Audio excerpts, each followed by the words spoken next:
Hi welcome back to my channel. ఈరోజు కథ నువ్వు ఉంటే నా జతగా 15వ భాగాన్ని వినేద్దాం. దీపు చెప్పింది విని శ్రీ, మను, అశోక్లు ముగ్గురు షాక్ అయి నోట మాట రాక అలాగే నిలబడిపోతారు. ఏంటే ఏం మాట్లాడుతున్నావు అంటుంది మను. నిజంగా నేను వంశీని లవ్ చేస్తున్నా అంటుంది దీపు. ప్రతాప్ కోపంగా పిచ్చి పిచ్చిగా మాట్లాడితే పళ్ళు రాళ్ళు కొడతా అంటారు. అంకుల్ నేను మాట్లాడుతున్నాను కదా, మీరు దాన్ని భయపెట్టకండి ప్లీజ్, మీరు కాసేపు బయట కూర్చోండి అని రావు గారిని చూస్తుంది శ్రీ. రావు గారు ప్రతాప్ గారిని, రాధ గారిని, ప్రవీణ గారిని బయటికి తీసుకెళ్తారు. శ్రీ దీపు వైపు చూసి అక్కడున్న కాటన్ తీసుకుని దీపు పెదవిని క్లీన్ చేస్తుంది.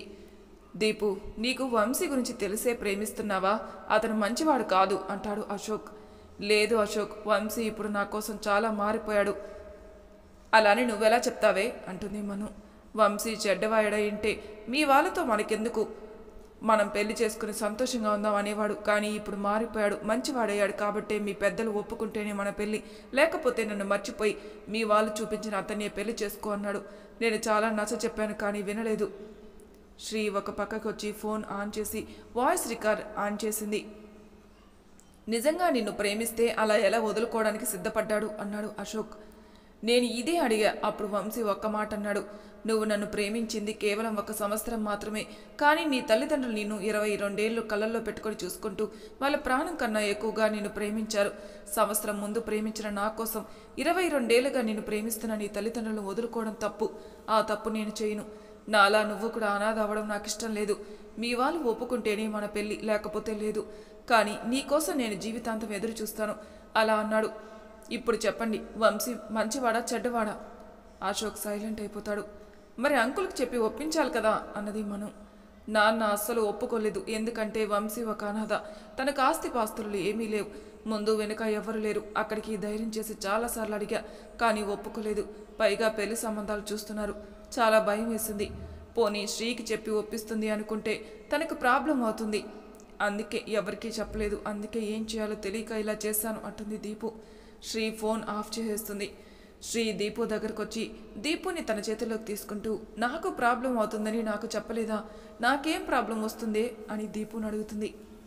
శ్రీని చూస్తూ దీపు, నేను వంశీ గురించి నీకు చెప్తే నువ్వు వెళ్ళి వంశీని కలుస్తావు కదా, అప్పుడు రుద్రాకు తెలుస్తుంది. ఆ రుద్ర మళ్ళీ వచ్చి నేను ఇబ్బంది పెడతాడేమో అని చెప్పలేదే.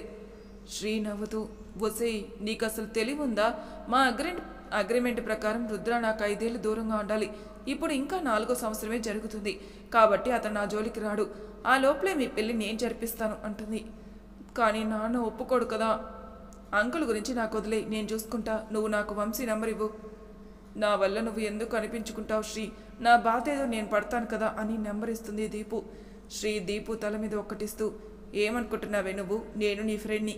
ఫ్రెండ్ అంటే ఒకరి వస్తువులు ఒకరు షేర్ చేసుకోవడమే కాదు, తన జీవితంలో వచ్చే కష్టాలను కూడా షేర్ చేసుకున్నవాడే నిజమైన ఫ్రెండ్. నేను నీకు అలాంటి ఫ్రెండ్ని. ఒకవేళ అంకుల్ కోపంలో ఏమైనా అన్నా నేను పడతాను. ఎందుకంటే ఆయన నాకు కూడా తండ్రి లాంటి వారు కాబట్టి. సరేనా? ఇంక నువ్వేం ఆలోచించకుండా బజ్జు. నువ్వు లేచేలోపు అంకుల్ని ఒప్పిస్తా అని దీపుని పడుకోబెట్టి మనుని చూసుకొనని చెప్పి బయటకు వస్తుంది.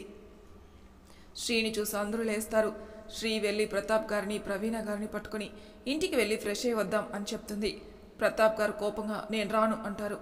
శ్రీ ఆయన్ని చూసి, ప్లీజ్ అంకుల్, మీరు మార్నింగ్ నుంచి ఇక్కడే ఉన్నారు, కాస్త ఫ్రెష్ అవ్వాలి, వెళ్దాం అంకుల్, దీపుకేం కాదు అని అంటుంది. ప్రతాప్ గారు సరే అంటారు. అశోక్, శ్రీ, ప్రతాప్ గారు, ప్రవీణ గారు కార్ తీసుకుని ఇంటికి వెళ్తారు. ఇంటికి వెళ్ళి నలుగురు ఫ్రెష్ అవుతారు. ప్రతాప్ గారు ఫ్రెష్ అయ్యి శ్రీ దగ్గరకు వచ్చి ఇక వెళ్దాం అంటాడు. మీతో కొంచెం మాట్లాడాలి అంకుల్ అంటుంది శ్రీ. నువ్వేం మాట్లాడతావో నాకు తెలుసు శ్రీ. నేను దీపు విషయంలో ఎందుకు అస్సలు ఒప్పుకోను. పైగా నువ్వు ఈ విషయంలో మాట్లాడలేవు కూడా. ఎందుకంటే నేను దీపు చదువు విషయంలో మనం బెట్టు వేసుకున్నాం. అప్పుడు నువ్వు నాకు మాట ఇచ్చావు, ఇంకా తన లైఫ్ గురించి నాకు అడ్డు చెప్పను అని, గుర్తుందా? ఒక్క నిమిషం అంకుల్, మీరు మన బెట్టి విషయం కరెక్ట్గానే చెప్పారు, కానీ నేను మీకు మాట ఇచ్చాను కదా. నేను ఏమని మాట ఇచ్చానో అది ఒకసారి నాకు చెప్తారా? ప్రతాప్ శ్రీని చూస్తూ, నేను మీకు మాటిస్తున్నాను అంకుల్, దీపు ప్రొఫెషనల్ లైఫ్లో నేను మీకు అడ్డురాను అని చెప్పావు. ఇప్పుడు నేను చేస్తుంది అదే అంకుల్. తన ప్రొఫెషనల్ లైఫ్లో నేను మీకు అడ్డు చెప్పలేదు, కానీ ఇది తన పర్సనల్ లైఫ్, అందుకే నేను మీకు చెప్తున్నాను. ప్రతాప్ గారు క్లాప్స్ కొడుతూ, నీ బ్రెయిన్కి నిజంగా హ్యాట్స్ ఆఫ్ శ్రీ. కానీ నువ్వు ఎన్ని చెప్పినా నేను మాత్రం అనాథనే నా కూతురికిచ్చి పెళ్లి చేయలేను అంటాడు. అనాథ అయితే ఏంటి అంకుల్, తను కూడా మనిషే కదా, ఇంకా తనకి ఫీలింగ్స్ కూడా ఎక్కువ ఉంటాయి.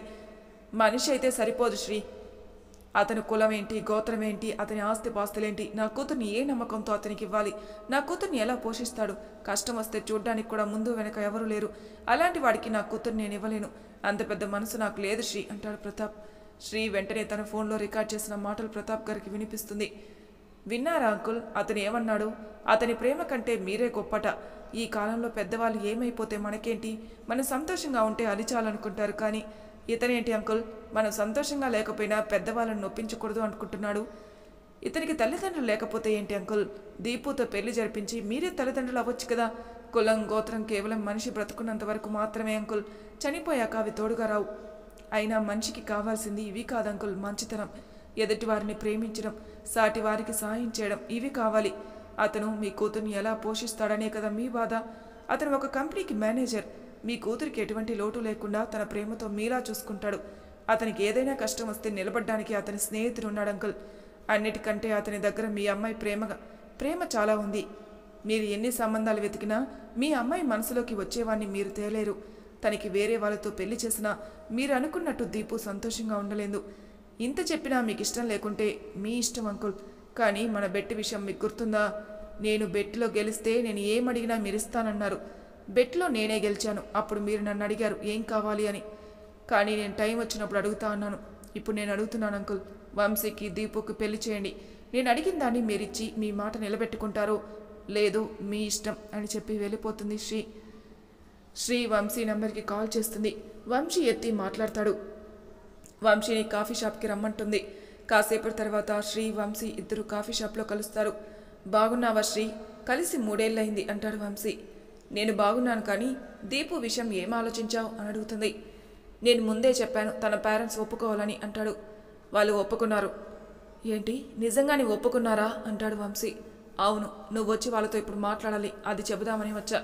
అలాగే వచ్చేటప్పుడు నీ జాతకం కూడా తీసుకొనిరా అని చెప్పి ఇంకొక మాట కూడా మాట్లాడే ఛాన్స్ ఇవ్వకుండా అక్కడి నుంచి వెళ్ళిపోతుంది శ్రీ హాస్పిటల్కి వస్తుంది. అప్పటికే దీపుకు మెలకు వస్తుంది.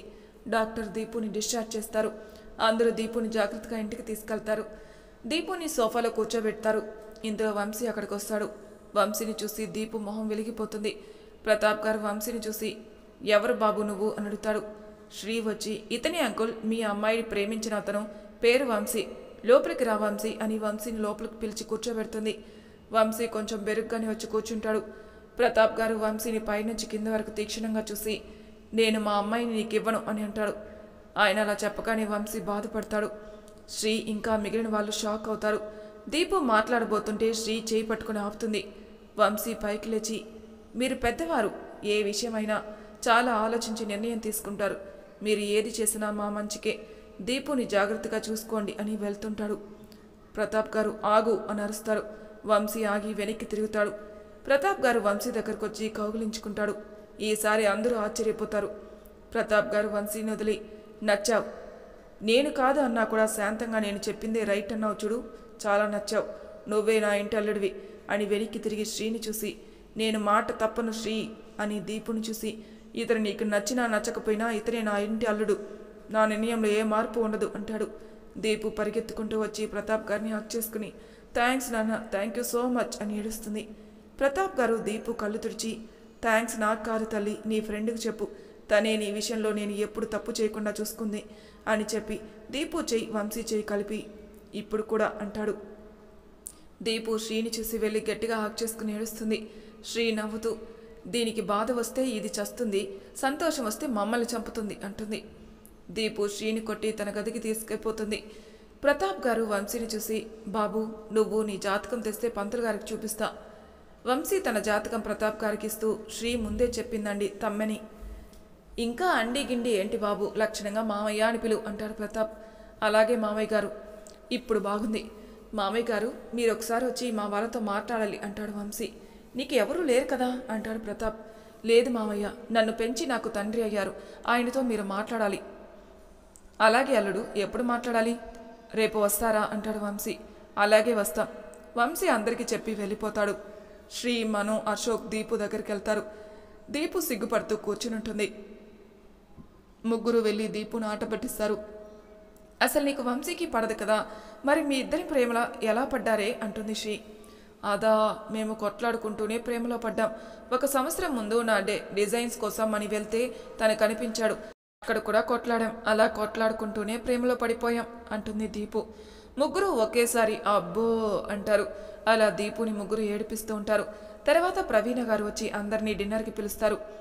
శ్రీ మార్నింగ్ నుంచి ఏమీ తినకపోవడంతో ప్రవీణ్ గారు పిలిచిన వెంటనే డైనింగ్ టేబుల్ మీద వాలిపోతుంది. శ్రీ తినడం చూసి అందరూ జడుసుకుంటారు. ఏంటి శ్రీ, నువ్వు బక్కాసుడి కజిన్ సిస్టర్ అనుకుంటున్నావా, అలా తింటున్నావు అని ఏడిపిస్తారు అశోక్. శ్రీ ఏం మాట్లాడకుండా కడుపు నిండా తిని నాకు నిద్ర వస్తుంది అని చెప్పి వెళ్ళి పడుకుంటుంది. ఉదయం 10 గంటలకి శ్రీ లేచేసరికి ఇల్లంతా గందరగోళంగా ఉంటుంది. ఇంతలో మను వస్తుంది. ఏంటి ఇదంతా అని అడుగుతుంది శ్రీ. మీ వాళ్ళు వచ్చారు, ఇంకా చుట్టాలు కూడా వచ్చారు అంటుంది మను. ఎందుకు? దీపు నిశ్చితార్థం కదా అందుకు అంటుంది మను. శ్రీ ఆశ్చర్యంగా నోరు తెరుస్తూ ఏంటి, దీపుకి అప్పుడే నిశ్చితార్థమా అని అడుగుతుంది. ఇంతలో అన్నపూర్ణమ్మ గారు వచ్చి శ్రీని చూస్తారు. అన్నపూర్ణమ్మను చూసి శ్రీ భయపడుతుంది. అది అమ్మమ్మ. అన్నపూర్ణమ్మ శ్రీ తల మీద చేయి పెట్టి, ప్రయాణం చేసి బాగా అలసిపోయి నిద్రపోయావు కదా, నేనేమీ అనలే, నువ్వు వెళ్ళి రెడీ అయిరాపో అని బట్టలు ఇస్తుంది. శ్రీ మారు మాట్లాడకుండా ఆ బట్టలు తీసుకుని వెళ్ళిపోతుంది. ఇంట్లో అంతా సందడిగా ఉంటుంది. పెద్దవాళ్ళు మాట్లాడుతూ ఉంటారు. పంతులు గారు వచ్చి ముహూర్తం నిర్ణయిస్తూ ఉంటారు. శ్రీ మెట్లు దిగుతూ వస్తుంది. శ్రీని చూసి అందరూ అలాగే ఉండిపోతారు. పట్టు లంగా ఒని వేసుకుని జడ నిండా పూలు పెట్టుకుని నగలు పెట్టుకుని ఎంతో అందంగా బాపు బొమ్మలా ఉంటుంది. అక్కడున్న వాళ్ళ రెండు కళ్ళు చాలడం లేదు. అన్నపూర్ణమ్మ గారు శ్రీ దగ్గరికి వెళ్ళి చేతులతో దిష్టి తీసి కాటుక పెడతారు. శ్రీ దీపు దగ్గరకు వస్తుంది. ఏంటే, పెళ్లి చూపులు నీకా నాకా అంటుంది దీపు. అమ్మ మహాతల్లి, మీ ఆయన్ని నేనేమి ఎగరేసుకుని పోన్లే, అమ్మమ్మ ఇచ్చింది, నేను వెళ్ళి రెడీ అయ్యా అంతే. అయినా నిన్ననే కదే వంశీతో మాట్లాడారు, అప్పుడే ఈ నిశ్చితార్థం ఏంటి? ఏమో నాకు కూడా తెలియదే, నాన్న నాకు అర్ధగంట ముందే చెప్పారు నిశ్చితార్థమని. శ్రీ అంతా విని సరేలే అని వాళ్ళ దగ్గరికి వెళ్ళి మాట్లాడుతూ ఉంటుంది. పంతులు గారు, అయ్యా ఇంకా 20 రోజుల్లో దివ్యమైన ముహూర్తం ఉంది, ఖాయం చేయమంటారా అంటాడు. లేదు పంతులు గారు, ఇంకా కొంచెం ముందుంటే చూడండి అంటాడు ప్రతాప్. పంతులు గారు చూసి, ఇంకో 8 రోజుల్లో రాత్రి 10 గంటలుగా 20 నిమిషాలు మంచి ముహూర్తం ఉందండి, అంతకు మించి ఏమీ లేవు, అయితే అదే ఖాయం చేయండి అంటాడు ప్రతాప్. పంతులు గారు, శుభం, తాంబూలాలు మార్చుకోండి అంటారు. వంశీ తరపున రావు గారు రాధ గారు తాంబూలం మార్చుకుంటారు. చుట్టాలందరూ వెళ్ళిపోతారు. శ్రీ ప్రతాప్ గారి దగ్గరికి వెళ్తుంది. ఏంటమ్మా శ్రీ ఇలా వచ్చావు, నేను నా మాట నిలబెట్టుకున్నాను కదా. అంకుల్, మీరు మాట తప్పరని నాకు తెలుసు, కానీ ఇంత తొందరగా పెళ్ళేందుకు అంకుల్? నేను ఉదయం దీపు గురించి మాట్లాడడానికి వంశీని పెంచిన ఆయన చక్రధర్ గారి దగ్గరికి వెళ్ళాను తల్లి. ఏం మర్యాద, ఆయనది ఏం రాజసం, ఎంత ఉన్నా ఏమీ లేనట్టే ఎంత బాగున్నారో తెలుసా. నాతో చాలా బాగా మాట్లాడారు. తన ఆస్తిలో కొంత భాగం వంశీ పేరు మీదే రాశాను, మీరు ఎటువంటి భయం పెట్టుకోకండి, వంశీకి నేనున్నాను అని ఎంత బాగా మాట్లాడారో తెలుసా. ఆయనకి ఏదో అర్జెంట్ పని మీద ఇంకో 10 రోజుల్లో యుఎస్ వెళ్తున్నారట. అంతలోపే వంశీ పెళ్లి జరిపించండి అని చెప్పి నాకు 20 లక్షల చెక్ ఇచ్చారు. నేను ఎంత వద్దన్నా వినలేదు. ఆయన ఇస్తే మీరు ఎలా తీసుకుంటారు అంకుల్ అన్నది శ్రీ. నేను చెప్పానమ్మా, కానీ పెళ్లి ఖర్చులు పెట్టుకోండి, ఇవి చాలకపోతే ఇంకా ఇస్తా అన్నారు. నేను ఎక్కడ మాట్లాడితే ఇంకా ఏం చేస్తారని భయంతో ఏమీ మాట్లాడకుండా వచ్చేసా. సరిపోయింది అంకుల్, ఎవరైనా తీసుకుని భయపడతారు, కానీ వీళ్ళు ఇచ్చి భయపడుతున్నారు. శ్రీ, ఈ 10 రోజులు నువ్వు ఇక్కడే ఉండు, పెళ్లి హైదరాబాద్లోని అంటాడు ప్రతాప్. మీరు వెళ్ళమన్నా నేను వెళ్ళను అంకుల్ అని నవ్వుతుంది శ్రీ. పెళ్లి పనులు చాలా ఫాస్ట్గా చేస్తున్నారు. చూడగానే 6 రోజులు అయిపోయాయి. ఇంకా పెళ్లికి 1 రోజు మాత్రమే ఉంది. రాత్రికి మెహందీ ఫంక్షన్ ఏర్పాటు చేస్తారు. దీపు చాలా సంతోషంగా ఉంటుంది. శ్రీ చాలా అల్లరి చేస్తూ ఉంటుంది. ఇంతలో శ్రీకి ఆఫీస్ నుంచి ఫోన్ కాల్ వస్తే ఇప్పుడే వస్తానని ఫంక్షన్ హాల్ నుంచి బయటకు వస్తుంది. అంతా ఫంక్షన్లో బిజీగా ఉంటారు. శ్రీ కాసేపు కూర్చొని ఫోన్ మాట్లాడి ఇంకా లోపలికి వెళ్దామని లేస్తుంది. అప్పుడే రోడ్లో నుంచి పాప ఏడుపు వినిపిస్తుంది. శ్రీ కంగారుగా రోడ్లోకి వస్తుంది. అక్కడ రోడ్డు మధ్యలో ఒక బుట్ట ఉంటుంది. అందులో నుంచి ఒక పాప ఏడుపు వినిపిస్తుంది. శ్రీ పరిగెత్తుకుంటూ ఆ బుట్ట దగ్గరికి వెళ్ళి దాన్ని చేతిలోకి తీసుకుంటుంది. ఆ బుట్టలో ఒక పాప బొమ్మ ఏడుస్తూ ఉంటుంది. శ్రీ ఆ బొమ్మని చూసుకుంటూ, అమ్మయ్య, నేను ఇంకా ఎవరో పాపని వదిలేశారేమో అనుకున్నా అని వెనక్కి తిరిగి షాక్ అవుతుంది. వెనక ఒక లారీ శ్రీ మీదకి వస్తుంది.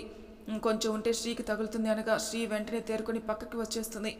పక్కన రాయి ఉండడంతో చూసుకోకుండా దాని మీద కాలు వేసి కింద పడుతుంది. ఆ లారీ సరాసరి వచ్చి ముందర చక్రాలతో శ్రీ ఎడమ కాలు మీద పోతుంది.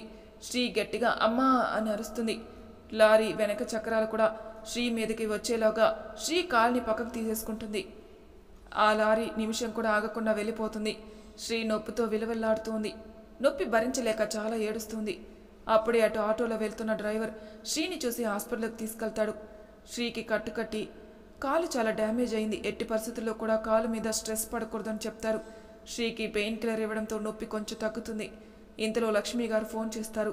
శ్రీ పాకెట్లో ఉన్న తన ఫోన్ తీసుకుని ఆన్ చేస్తుంది. శ్రీ, ఏమైపోయావు? ఇక్కడ అందరూ నిన్నే అడుగుతున్నారు, ఎక్కడికి వెళ్ళావు అంటుంది లక్ష్మి. శ్రీ బాధని కంట్రోల్ చేసుకుంటూ, అమ్మా కొంచెం పని ఉండి బయటకు వచ్చాను, రేపు మార్నింగ్కి నీ ముందుంటా అంటుంది. లక్ష్మి గారి చేతిలో ఫోన్ దీపు లాక్కుని, వస్తే శ్రీ, నువ్వు గనుక ఇప్పుడు రాకపోతే నేను ఈ ఫంక్షనే చేసుకోను, నీ పనులన్నీ పక్కన పెట్టి ముందు నాకు కనపడు అని ఫోన్ కట్ చేస్తుంది. శ్రీ మళ్ళీ ఫోన్ చేస్తుంది. దీపు కట్ చేస్తుంది. శ్రీకి ఏం చేయాలో తెలియడం లేదు. వెళ్ళకపోతే దీపు ఫంక్షన్ ఆపేస్తుంది, వెళ్తే తన కాలు గురించి అందరూ బాధపడతారు. ఇప్పుడు ఏం చేయాలి అని ఆలోచిస్తూ ఉంటుంది. మరి తర్వాయి భాగంలో ఏం జరుగుతుంది నెక్స్ట్ ఎపిసోడ్లో తెలుసుకుందాం. అంతవరకు నా ఛానల్ సబ్స్క్రైబ్ చేయని వాళ్ళు ప్లీజ్ సబ్స్క్రైబ్ చేసుకోండి, లైక్ చేసి షేర్ చేయండి, మీ అభిప్రాయాలు నాకు కామెంట్ రూపంలో తెలియజేయండి. Thank you for listening.